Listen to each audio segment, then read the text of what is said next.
All right, so we want to write 7/20 as a percent, and there's more than one way to do this.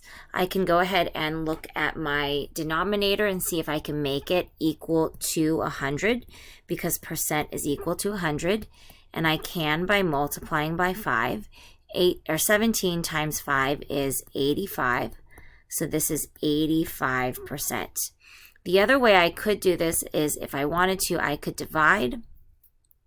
And I would do 17 divided by 20. 20 doesn't go into 17, but if I add a decimal, it'll go into 178 times. That'll get me 160. Subtract, I'll get a 10. I'll add a 0 to carry down, and then 20 would go into 105 times. That's going to be exact.